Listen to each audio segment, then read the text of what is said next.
when you bring them to a social place, this person will be under stress and probably they'll be silent during that engagement. So our personalities can affect how we approach and deal with particular situations, particular stressful situations. It can. And also it comes with the way we handle issues. There are people who are strong when it comes to decision making, and there are people who are weak when it comes to decision making. For example, if somebody is supposed to join, like my friend here said, to join a certain job, and there are some demands that are there, if that person is strong enough, that person will be able to make a good decision or a good choice, which will not affect his mental, his ability to think, or his mental health. And then on the same note, you'll find another person is not strong enough to make a certain decision, which will result to a negative reaction from the person concerning while addressing the issue. Also, just to add something small, all of us were made differently. And the way I will respond is not the way Pastor Joel will respond to something. So everyone needs to, first of all, like identify how you deal with situations. What works for me may not necessarily work for you, may not necessarily work for you. So all of us, we have different coping mechanisms. It's only that not everyone knows their coping mechanisms. So it's up to us to really search within ourselves our best coping mechanisms on how we deal with situations. Yes, we'll come to that. So let's talk about symptoms or signs. How can we tell that someone is under stress or under a stressful situation? How can we tell? Now, when someone is under stressful situations, you can easily tell from their behaviors. You can easily tell from the way this person chooses to present themselves. You'll find someone, when they're in that stressful situations, for some of them, they'll be in that fight or flight response. Like they'll be ready to engage, or they will choose to detach completely from that particular situation. There are some people, when they're in a stressful situation, mtu appetite inapotea kabisa, like for no reason. This person cannot eat, and for other people, this person will eat sana. Some people will eat a lot. You'll find for some, they cannot sleep. They have insomnia. They won't be able to sleep because kuna kitu inamsumbua, exam ni kesho. They will not be able to sleep. But you'll find for some, they will sleep and oversleep because of still that stressful situation. It comes down to everyone has different reactions towards stress. Not everyone will respond the same. So there are different signs and tells that we can actually look for in people. So still under behavioral science, right? Yeah.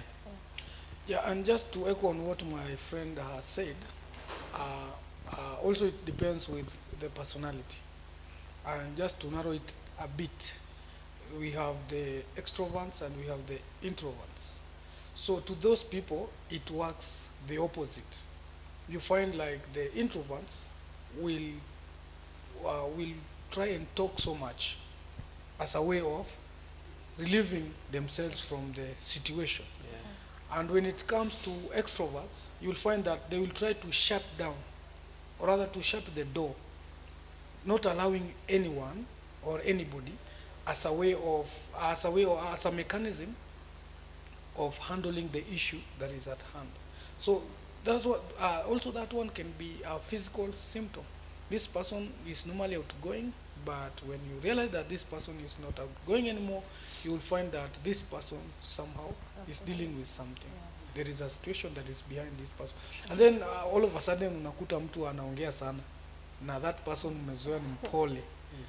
Anacheka ofio, you wonder like, what's wrong with you? So ni mechanism ya kuhandle stress, but at the same time ni njia ya kukuonesha that huyu mtu ana handle, kuna situation anajaribu kuhandle. Yeah, it's a symptom. Yes, it's true. So let's talk about emotional symptoms, emotions. Now, when it comes to emotions and stress, you'd find that most people, when they're in stressful situations, watakuwa irritable rahisi sana. Like this person becomes, kitu kidogo tu hivi inamkasirisha, or kitu kidogo tu hivi, they become angry. So the emotions per se gets to be all over the place because of that particular situation. It's not that huyu mtu anakuwaga hivi normally, but it reaches a point that because of that stress, now it becomes anakuwa irritable, they'll become angry, maybe they'll be withdrawn. Maybe those are just some of the emotional reactions that they may have. Anything to add, Pastor Joe? Yeah, kuna wengine you will find that unajua kuna tofauti ya kukua moody na kukua sad. So when a person is sad, huyo mtu ako na stress, kwa sababu kuna issue yenye inamfanya asikuwe joyous. Hata kwa uso tu you can tell that this person is not joyous. That is a very different it is different from being moody. There are some that their behavior ina fluctuate.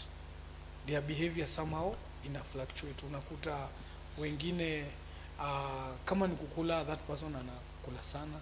Kama ni kulala, especially when people are sad, they tend to sleep long hours than normal.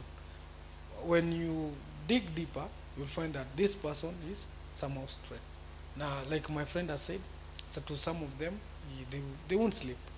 They will try and they will try wana roll, lakini usingize ikuji.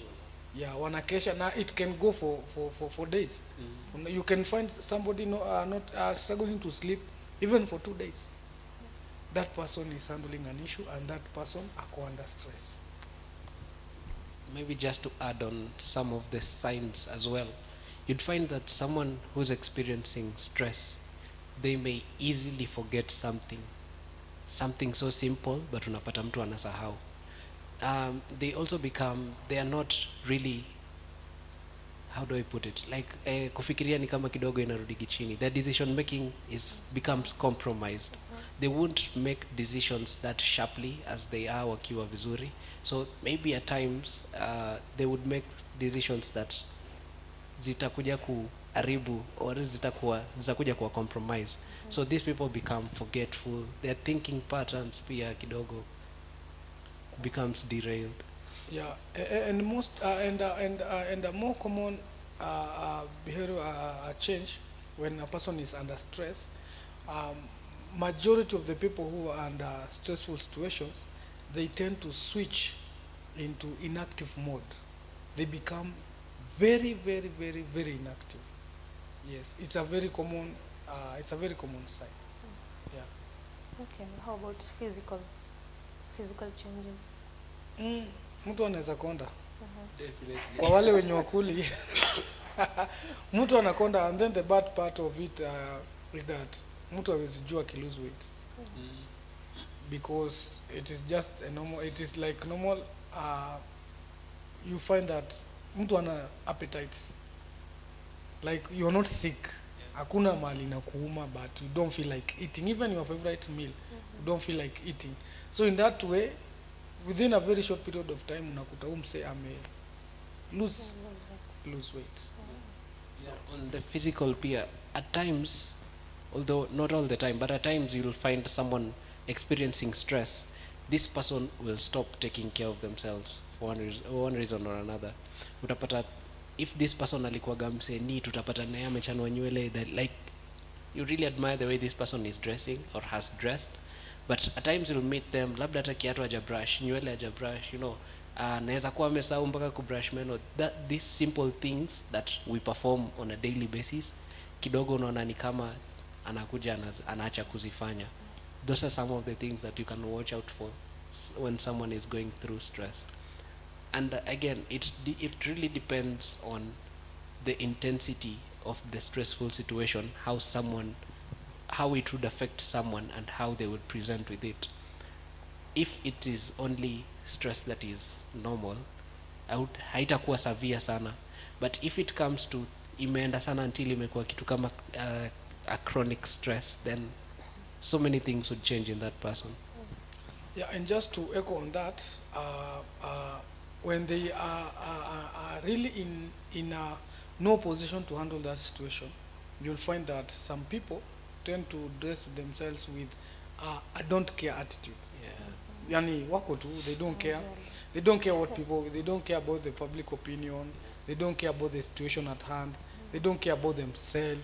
They are just, they're just moving, either backward or forward. So wana embrace ile slogan ya maisha ni yangu. Yeah, maisha ni yangu. That's a stressful. In fact, that's why we are discouraging our young men to adopt such slogans and statements, because maisha ni yako. Your life is not only yours. When you are affected, okay. Let me say this: when one member of the family is affected by stress, the whole family Yeah, the will whole be family. affected.